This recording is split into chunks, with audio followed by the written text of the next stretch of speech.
Doctor Mohammad Yunus সম্প্রতি German ভিত্তিক গণমাধ্যম ডয়েচে ভেলেতে একটা সাক্ষাৎকার দিয়েছেন এবং সেখানে তিনি অনেক কথা বলেছেন। তার মধ্যে একটা সাইট ছিল যে বাংলাদেশের সঙ্গে ভারতের আগামী সম্পর্ক কেমন হবে, শুধু ভারতের না, মানে তিনি কেমন দেখতে চান শুধু ভারতের না, এই দক্ষিণ এশিয়ার ভেতরের যে সম্পর্কটা, এইখানকার কি অবস্থা দেখতে চান বা করতে চান তার আকাঙ্ক্ষার কথা তিনি বলেছেন।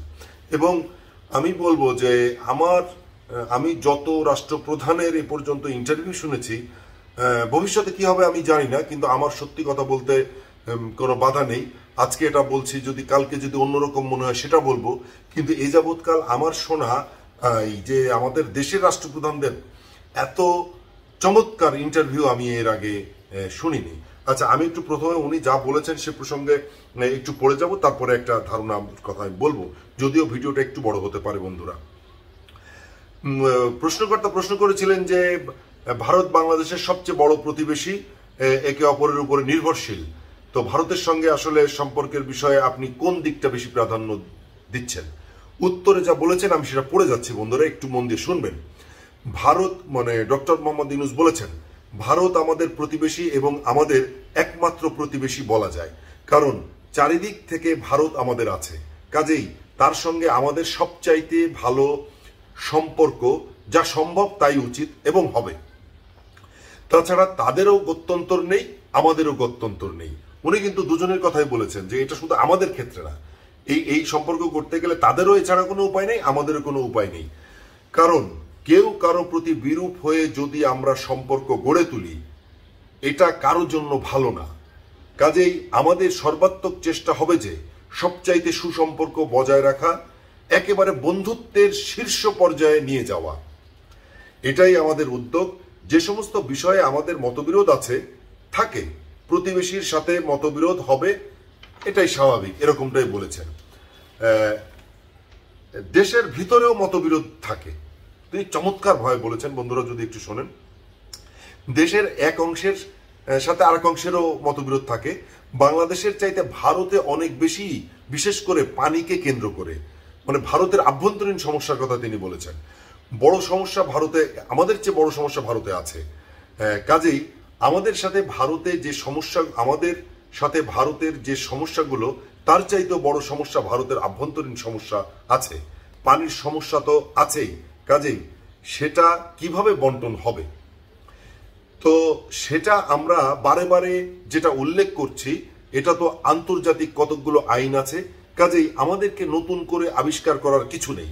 আমরা যদি উভয় পক্ষ আন্তর্জাতিক আইন মেনে ফেলি তাহলে এটা সমাধান হয়ে যাবে। কি চমৎকারভাবে তিনি বলেছেন এবং সমবন্টনের কথা বলেছেন। কিন্তু কেউ কারো আমাদের ইচ্ছা থাকলেও এর চেয়ে বেশি পাবো না, তাদের ইচ্ছা না থাকলেও তাদের এটা আন্তর্জাতিক আইনের মধ্যে আসতে হবে। মানে আমাদের যদি বেশি ইচ্ছা হয় যে আমরা বেশি নেবো, আমরা সেটা পাবো না।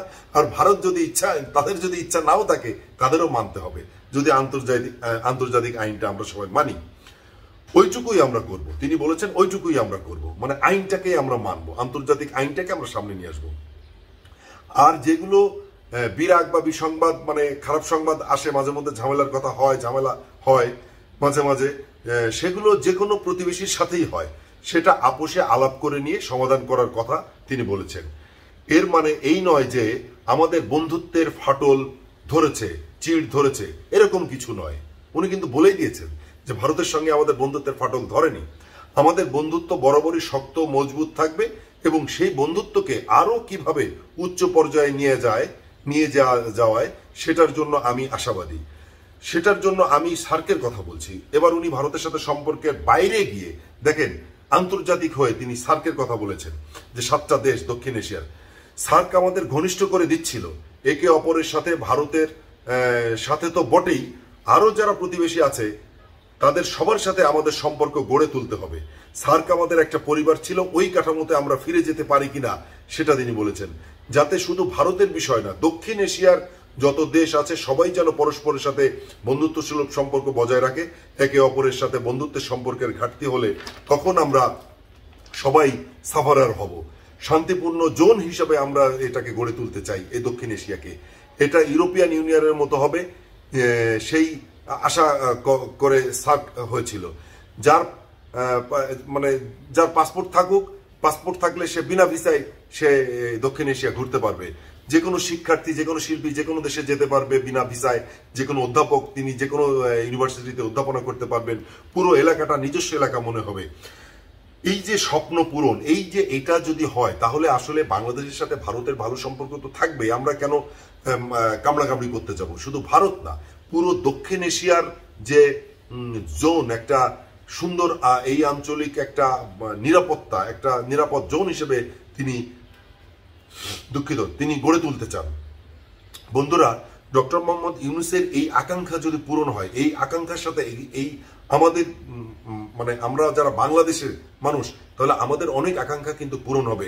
আর সবচেয়ে বড় কথা হচ্ছে যে ভারতের সাথে তিনি কিন্তু বলেছেনই যে সমবন্টনের কথা বলেছেন, বন্ধুত্বের কথা বলেছেন। যাই হোক, এটা ছিল ভিডিও, একটি চমৎকার কথা। শুধু ভারত না, পুরো দক্ষিণ এশিয়াকে একসাথে করে ইউরোপিয়ান ইউনিয়নের মতো করে যদি একটি অঞ্চল গড়ে তোলা যায়, তাহলে এই শুধু বাংলাদেশ আমরা যেমন লাভবান হব, পুরো এই অঞ্চলটা লাভবান হবে এবং বাংলাদেশ তো লাভবান হবেই। তো আমি আশা করি যে ডক্টর ইউনূসের এই আশা আকাঙ্ক্ষা পূরণ হোক, বাংলাদেশ এগিয়ে যাক। সবাই ভালো থাকবেন।